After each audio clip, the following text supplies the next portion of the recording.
Hello good evening दोस्तों, welcome back to my channel. मैं आपका दोस्त आलोक और आज हम लोग मिल रहे हैं कोलिसिस्टेक्टमी के सेकंड लेक्चर के साथ। तो दोस्तों आज हम लोग पढ़ेंगे सिम्टम्स, है ना। कौन से ऐसे सिम्टम्स अपीयर होंगे तो हम पेशेंट को जो है हॉस्पिटल में एडमिट करेंगे। तो दोस्तों जब पेशेंट फैटी मील लेगा तब उसके राइट अपर क्वाड्रेंट में जो है वो पेन होगा, है ना। और हो सकता है कि पेशेंट में नॉजिया एंड वोमिटिंग जो है अपीयर हो, है ना। पेशेंट में क्या हो, नॉजिया एंड वोमिटिंग जो है वो अपीयर हो। और इनडाइजेशन या ब्लोटिंग की समस्या देखने को मिले। फीवर, अगर कोलिसिस्टाइटिस होगा, है ना, या कोई भी इन्फेक्शन होगा तो हो सकता है फीवर भी प्रेजेंट हो। जॉन्डिस देखने को मिले। If stone blocks common bile duct तो उसके वजह से क्या देखने को मिल सकता है, जॉन्डिस देखने को मिल सकता है।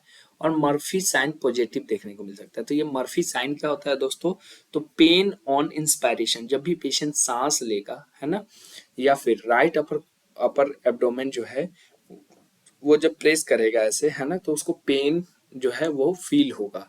तो उसको बोलेंगे हम मर्फी साइन, है ना। मर्फी साइन पॉजिटिव देखने को मिलेगा। तो पेशेंट का एडमिशन का क्राइटेरिया क्या होगा, तो पेशेंट जो एडमिट होगा वो जनरल सर्जरी डिपार्टमेंट में एडमिट होगा। कहाँ होगा दोस्तों, जनरल सर्जरी डिपार्टमेंट में जो है वो एडमिट होगा पेशेंट। हिस्ट्री में क्या पूछा जाएगा, देखो दोस्तों हिस्ट्री टेकिंग जो है बहुत इंपॉर्टेंट होता है। अगर हिस्ट्री टेकिंग सही तरीके से नहीं की गई तो हो सकता है कि कुछ ऐसे कंसर्न्स हों जिन्हें जो है डॉक्टर मिस कर जाए और पेशेंट के लिए वो कॉम्प्लिकेशन पैदा करे। तो हिस्ट्री में फिजिकल एग्जामिनेशन फर्स्ट है। रूटीन इन्वेस्टिगेशंस जो हम लोग लेते हैं वो डन करना पड़ेगा। उसके बाद नील पर ओरल एनपीओ जो है, नील पर ओरल या नथिंग पर माउथ जो है वो हम देखेंगे, है ना। तो लगभग 12 आवर्स, है ना, या मिड नाइट बिफोर सर्जरी जो है हम नील पर ओरल रखेंगे पेशेंट को। Consent for surgery and anaesthesia जो है वो लेना बहुत आवश्यक है। और आईवी लाइन सिक्योर करेंगे, फ्लूइड स्टार्ट करेंगे और प्री ऑपरेटिव चेकलिस्ट कंप्लीट करेंगे। आईडी या हैंड बैंड जो हम लोग लगाते हैं पेशेंट का, है ना। और इन्वेस्टिगेशन, कंसेंट, एलर्जी चेक, है ना, ये सारे जो पार्ट्स हैं वो हम हिस्ट्री में कवर करेंगे।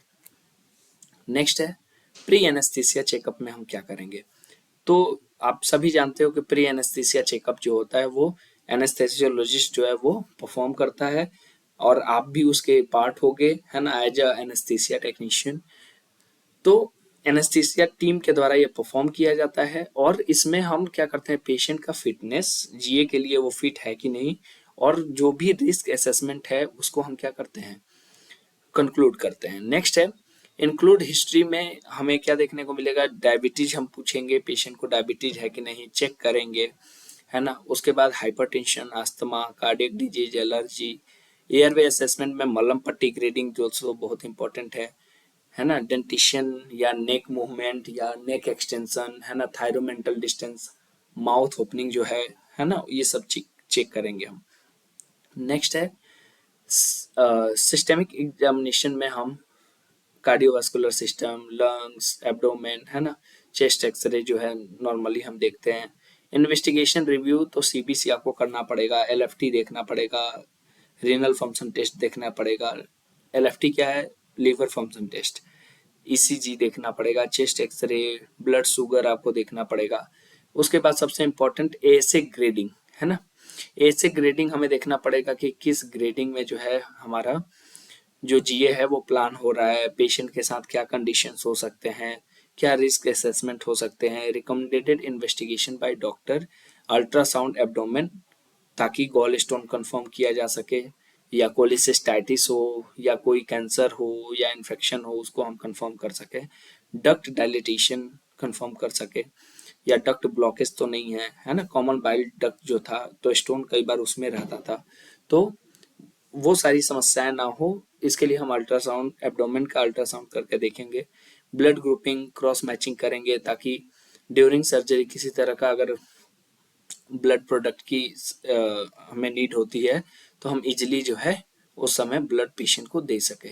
वायरल मार्कर में ट्रिपल एच पॉजिटिव नेगेटिव हम देखेंगे, जिसमें हेपेटाइटिस बी और HIV और HCV हम देखेंगे। नेक्स्ट है patient receiving end pre op area. अब पेशेंट को रिसीव कैसे करेंगे, तो सबसे पहले क्या होता है दोस्तों, इस पे सेपरेट क्लासेस हो चुकी हैं, आप लोग जाके बेसिक जो क्लासेस चली थी उसमें देख सकते हो। कंफर्म करना है आइडेंटिटी, हो सकता है कि एक ही नाम के दो पेशेंट हो, है ना, इस तरह के कंफ्यूजन हो जाते हैं, या फिर रिस्ट बैंड जो पेशेंट का होता है वो एक्सचेंज हो गया हो, है ना, बाय मिस्टेकली। उसके बाद कंसेंट चेक करोगे कि उसी पेशेंट का कंसेंट कंसेंट है कि नहीं। ऐसा तो नहीं है कि कंसेंट गॉल स्टोन के जगह किसी और चीज का लिया जा चुका है, ठीक है। उसके बाद पीएससी क्लियरेंस देखोगे दोस्तों, आप क्या करोगे, PSC clearance, pre anaesthesia checkup clearance, NPO status देखोगे, आईवी लाइन पेटेंसी चेक करोगे, किसी तरह का ज्वेलरी या आर्टिफिशियल जो टीथ लगा होता है या नेल पॉलिश लगा हो तो आप उन चीजों को अवॉइड कराओगे। नेक्स्ट क्या है, वाइटल रिकॉर्ड चेक करोगे। वाइटल रिकॉर्ड में बीपी, हार्ट रेट, एसपीओ2 और temperature, pre medication given as per anaesthetist order. तो जो भी प्री मेडिकेशन होता है आपका, मिडाजोलम, पेंटापराजोल और ऑनडेस्ट्रॉन, ये सारी चीजें आप चेक करवाओगे, ठीक है दोस्तों। नेक्स्ट है प्रोफाइलेक्टिक एंटीबायोटिक। तो प्रोफाइलेक्टिक एंटीबायोटिक तो 1 आवर बिफोर जो सर्जरी एंटीबायोटिक दिए जाते हैं, है ना, कई जगह सिफिक्ट्रिजोन 1 ग्राम आईवी दिया जाता है, कई जगह मोनोसेप दिया जाता है। तो ये हॉस्पिटल का जो प्रोटोकॉल है वो दोस्तों उसके ऊपर डिपेंड करता है। तो ये प्री ऑपरेटिव नर्सिंग चेकलिस्ट है ना। पेशेंट यहाँ आप देख सकते हो, मैं थोड़ा जूम कर देता हूँ।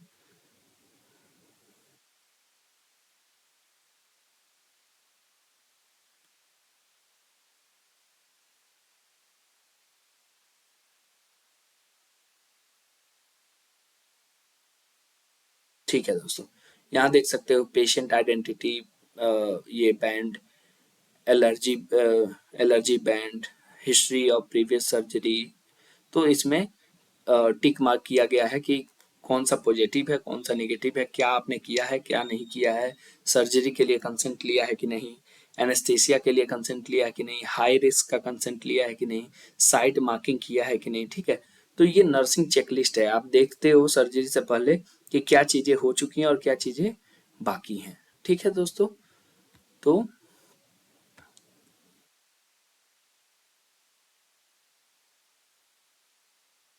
ठीक है दोस्तों, नेक्स्ट है आपका WHO सर्जिकल चेकलिस्ट, है ना, before induction of anaesthesia, before skin incision और before patient leave the operation theatre, ठीक है। तो ये सारे जो भी आपके हॉस्पिटल के प्रोटोकॉल्स होते हैं, ये आपके हॉस्पिटल का थोड़ा अलग ये क्राइटेरिया हो सकता है, लेकिन चीजें यही होंगी, ठीक है। ऐसा नहीं है कि चीजें अलग होंगी, तो उसको आपको देखना होगा। और उसके बाद हम बात करते हैं फिर प्रिपरेशन फॉर सर्जरी। सर्जरी के लिए हम पेशेंट को कैसे प्रिपेयर करेंगे, तो कह रहा है कि shave and clean upper abdomen from nipple line to pubic region, है ना।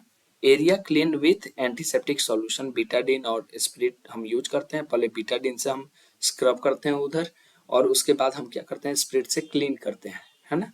साइट अच्छे से क्लीन हो जाता है। उसके बाद फॉलिक कैथेटर इंसर्ट करते हैं। Patient's skin check for the allergy और वाउंड, देखते हैं कि जो जहाँ पे हमें इंसिजन करना है उस पे उस सरफेस पे कहीं कोई infection, fungal infection, bacterial infection या अदर जो पैरासाइट्स के इन्फेक्शन होते हैं या माइक्रो ऑर्गेनिज्म के इन्फेक्शन होते हैं वो तो नहीं प्रेजेंट है। क्योंकि जो भी वहां से आप क्या करोगे, इंसिजन दोगे तो जो सरफेस पे माइक्रो ऑर्गेनिज्म होंगे वो डीप टिश्यू तक पेनिट्रेट करेंगे और वहां पे जाके इन्फेक्शन पैदा करेंगे, ठीक है दोस्तों। तो हमें जनरली स्पाइनल एनेस्थीसिया में जब हम स्पाइनल प्रोसीजर परफॉर्म करते हैं, है ना, स्पाइनल नेडल इंसर्ट जहाँ से करते हैं उधर हम देखते हैं कि उस साइड पे इन्फेक्शन है तो नहीं, है ना। नहीं तो क्या हो रहा था कि वो सरफेस पे प्रेजेंट जो इन्फेक्शियस एजेंट था वो मूव करके सीएसएफ में चला जा रहा था। तो इधर जो सरफेस पे होगा वो डीप टिश्यू में पेनिट्रेट कर जाएगा और इन्फेक्शन होगा। आइदर वो सर्जिकल साइट इन्फेक्शन कॉज कर सकता है या फिर अदर जनरलाइज इन्फेक्शन जो है वो कॉज कर सकता है। नेक्स्ट है शिफ्टिंग टू ऑपरेशन थिएटर। तो patient shift to OT on trolley with oxygen support if needed, OT table ready and anesthesia machine check। तो कह रहा है कि जब हम पेशेंट को ऑपरेशन थिएटर में शिफ्ट करेंगे या ऑपरेशन थिएटर से पेशेंट को ऑपरेशन थिएटर के बाहर पोस्ट ऑपरेटिव वार्ड में जब हम शिफ्ट करेंगे, तब क्या होता है, स्पेशलाइज हमारे पास ट्रॉली होता है। आजकल तो ट्रॉली के जगह हम क्या करते हैं, बेड का यूज करते हैं।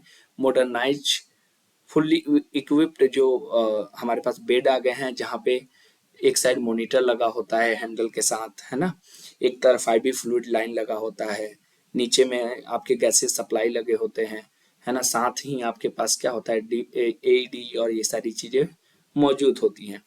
तो दोस्तों जितना आपका हॉस्पिटल जो है मॉडर्न होगा, उतना ही अच्छी अच्छी चीजें जो है वहाँ पे उपलब्ध होंगी। लेकिन आपको जीरो टू हीरो बोलने का मतलब क्या है कि जहाँ पे सारी सुविधाएं उपलब्ध नहीं है, वहां पे कैसे चीजों को मेंटेन करना है, वो चीजें आनी चाहिए। बाकी जहाँ पे सारी चीजें उपलब्ध हैं, वहां तो आप अच्छे से काम कर सकते हो, है ना। लेकिन आपको A to Z जो है सारी चीजें आपको पता होनी चाहिए, सारे प्रोटोकॉल पता होना चाहिए। जरूरी नहीं है कि आपको जो हॉस्पिटल मिले वो MC मिले, है ना, जहाँ पे सारी सुविधाएं हो, या जरूरी नहीं कि आपको जो हॉस्पिटल मिले वो लो लेवल का ही मिले जहाँ पे कोई सुविधाएं ना हो। तो आपको हर चीज के लिए, हर एक परिस्थिति के लिए तैयार होना है, और हर एक पेशेंट के लिए तैयार होना आपकी जिम्मेदारी है ना। ये एक इथिकल रिस्पॉन्सिबिलिटी है जिसको as a health care personnel आपको चीजों को करना पड़ेगा, वहां आपके एक्सक्यूजेज नहीं चलेंगे। ठीक है दोस्तों। तो इक्विपमेंट प्रिपरेशन में लेप्रोस्कोपिक टावर आप चेक करोगे, रेडी करोगे।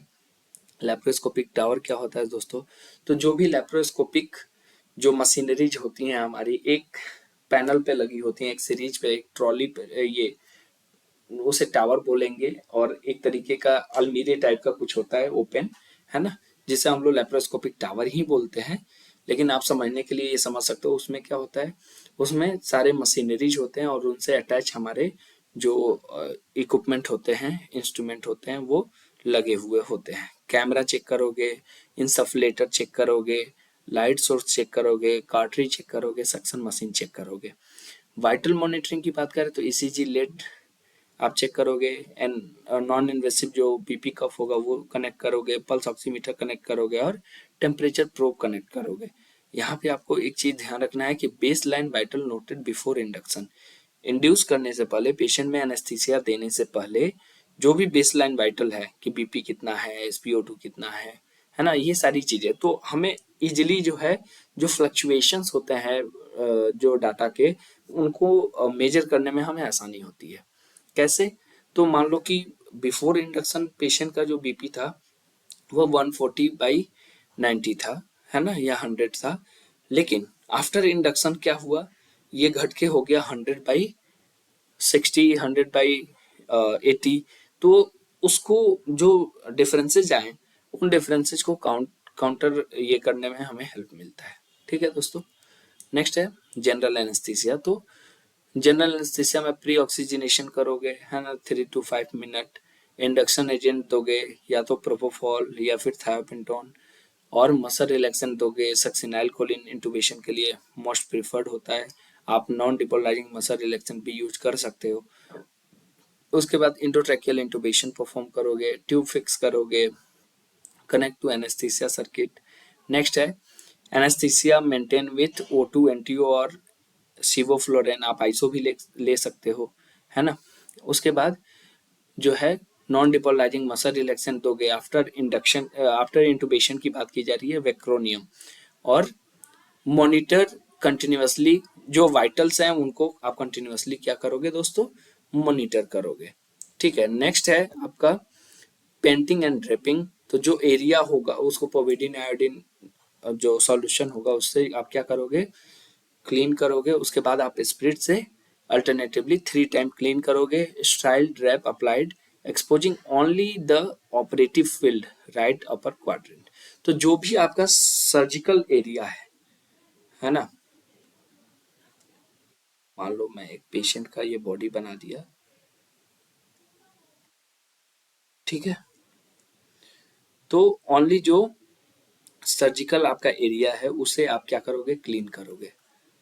ठीक है, उसे क्लीन करोगे। ठीक है, नेक्स्ट है positioning of the patient, supine position after इंटुबेशन and securing tube.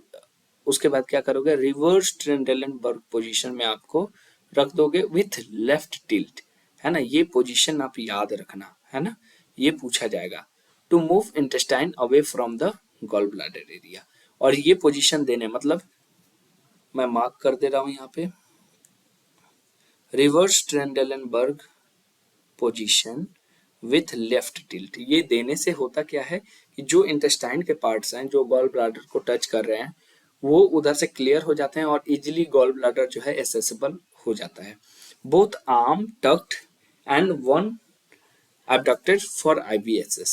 एक आर्म को क्या करोगे आप, टक कर दोगे, मतलब ओटी बेड के साथ ही, ओटी टेबल के साथ ही आप क्या करोगे, उसे अटैच कर दोगे, और दूसरे को आप एबडक्टेड रखोगे, ऐसे फ्लेक्स्ड रखोगे, और आईवी लाइन जिसमें एक्सेस होगा, है ना, उसको। ऑल प्रेशर पॉइंट पैडेड, और जो भी प्रेशर पॉइंट है उन्हें पैडेड रखोगे ताकि किसी तरह का प्रेशर इंजरी ना हो। ठीक है दोस्तों, उसके बाद हम नेक्स्ट लेक्चर में पढ़ेंगे जो हमारे सर्जिकल स्टेप्स हैं इंसिजन से लेके क्लोजर तक। तो बने रहिए हमारे साथ, थैंक यू। हो सकता है आज का लेक्चर आपको और अच्छे से समझ में आया होगा क्योंकि आप लोग जो है होली से अच्छे तरीके से फ्री हो चुके हो। तो दोस्तों ऐसे ही बने रहिए हमारे साथ, पढ़िए, एंजॉय कीजिए, और जो भी आपके डाउट्स हैं वो हमें साझा करें ताकि हम लोग एक साथ जो है एक अच्छा माहौल क्रिएट कर सकें, एक जॉब अपॉर्चुनिटी ला सके और मिल के सबका विकास कर सके, ताकि हम प्राउडली जो है वो कल बोल सके कि हम एलाइड हेल्थ फोर्स को और मजबूत बनाना चाहते हैं। थैंक यू दोस्तों, बने रहिए हमारे साथ।